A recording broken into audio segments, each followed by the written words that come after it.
network security, virtual private networks, cryptographic hash functions. Hash is a solution that allows you to take a block of data and get a fixed size string that is a hash value. As you can see here on the screen, we take a message and then we get a fixed size string. We have a lot of solutions for that. I'm pretty sure you have heard, if not, you will. MD5, SHA, two examples of hash functions that we use. The main question is, why would you do that? Here is the answer. We want to make sure that a message will not be changed in transit. For instance, I am sending a very important email to Mike. I want to make sure that if it arrives at Mike's office, it will say what I expected what I wanted to say. Yeah, so if you are in point A, you want to send something to point B, what you can do, let's say you have a message here, right? You want to make sure that Mike gets that message. It's really important. What you can do, you can run a hash function against this message and get an MD5 string. An MD5 string that you will attach to this email as well. Let's say it's 5A1SA15A. Okay, that's what you received. I'll show you an online tool, you can play with it. You attach that to this email as well, and of course your original message. Why would you do that? Well, that is Mike, right? What Mike will do before reading this message, it will run MD5 against the message that he received, and he will compare the hashes. He wants to make sure it is 100% the same. If Mike receives 5A1SA15ACB, it means that this message has not been changed since you sent that. Does that make sense? That's the idea. The same with passwords. Imagine you have a password of Cisco, right? You don't want to keep that in clear text. The easiest solution is to run a hash function like MD5 against this message, and instead of storing Cisco, you will keep an MD5 hash, A5CA. It is much longer just to keep it simple. You will keep that message. What you have to remember about hashing is that it cannot be reverse engineered. What I mean by that if you get a hash string, you cannot figure out that it was Cisco. That's a very important feature of all hash functions, that you cannot figure. It's not like encryption and decryption, right? It's not like that. When you encrypt Cisco with 3 DES, you can decrypt that with 3 DES.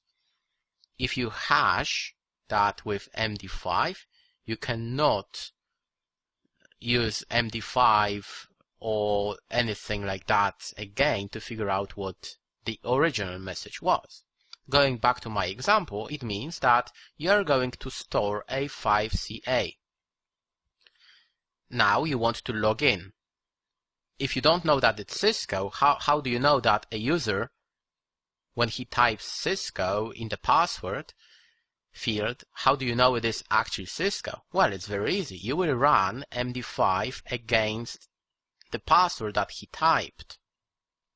And if you get A5CA, it means that it is the same password. You don't even know what the password is. And that is a great thing about hashes, that you don't even know what the original message was. And you don't really care, because the idea is here.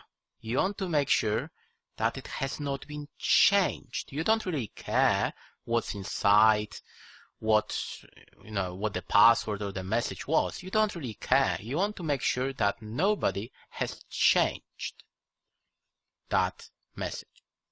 A very important thing that I want to add here, and it's really interesting, is collisions. That's what happened to MD5. One of the reasons we moved away from MD5, now we use SHA in VPNs. There are two main standards, is MD5 and SHA, and we moved away. One of the reasons was that they found collisions. It means that you can find two different messages, let's say Cisco and I love networks, whatever, it doesn't matter. It's a fixed length. Yeah, remember, it doesn't matter how long a message is, it will produce a fixed hash. Now, it means that if you take two messages, you will get the same hash. That is called a cryptographic hash collision. And that's not a good thing, as you can imagine.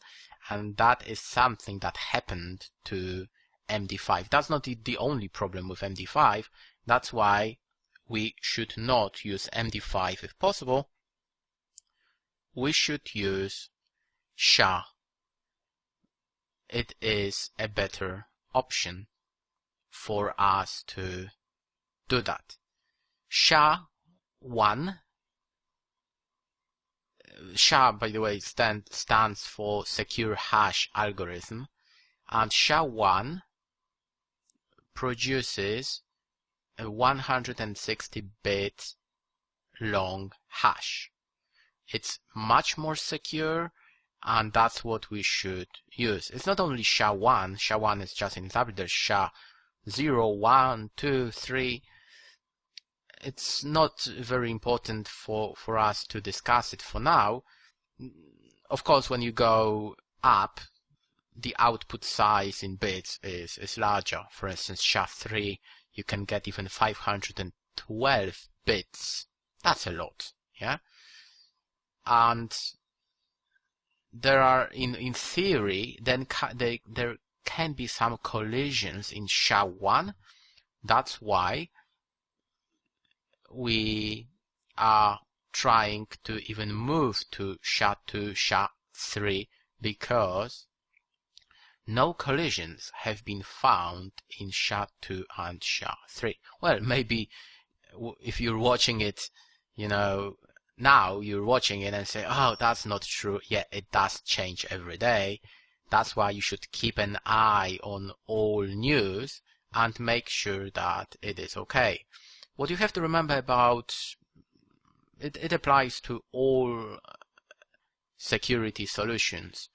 You should take your time, make sure that it is really confirmed that someone broke this protocol, and it's not enough to read on Yahoo, with all due respect to Yahoo, that don't use SHA-1, it's not secure anymore. That's not enough.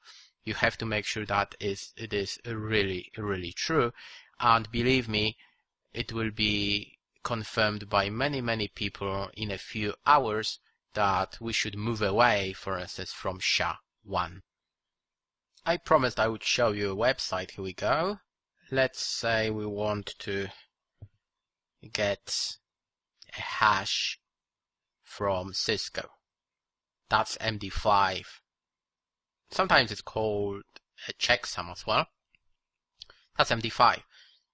And please check what's really important. Let's make a small change in this message. Yeah, let's let's say replace I with O. A new message. It's not even similar to the previous one. Let's make something more complicated, like I love networking, right? That's MD5. Now I will add one space. That's it. Yeah? Please compare these two messages. And that is one of the requirements. If you think, oh, I can come up with a new hash solution, fair enough, but that is one of the things that you have to provide. That if you make a small change, then you will get a checksum that has nothing to do with the previous message. It's a very, very important feature. It will allow you to recognize, going back to our example with Mike, who received a message from you, it will be very, very easy for Mike to recognize that this message has been changed. Because if I do like that, Mike runs MD5 and he gets something like that. Yeah, it's not like you have to compare every single, oh yeah, C is different, it's B. Not really, yeah? If I not only remove, but I replace something, I will get a message like that. Again, it's a very, very interesting topic. I encourage you to read a little more. That is what I have covered, its basics. Today we need some additional features. For instance, especially if we want to keep our passwords, it's not enough to use MD5 or SHA.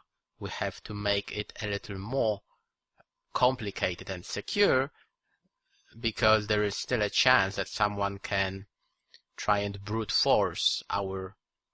perform a brute force attack and guess our passwords. Anyway, that's why we have to make it a little more secure. I encourage you, Wiki is a great place you can start with. There is a huge section dedicated to attacks and things that you can do against MD5, SHA-1, SHA-2, and how you can try and break these solutions. Thank you very much.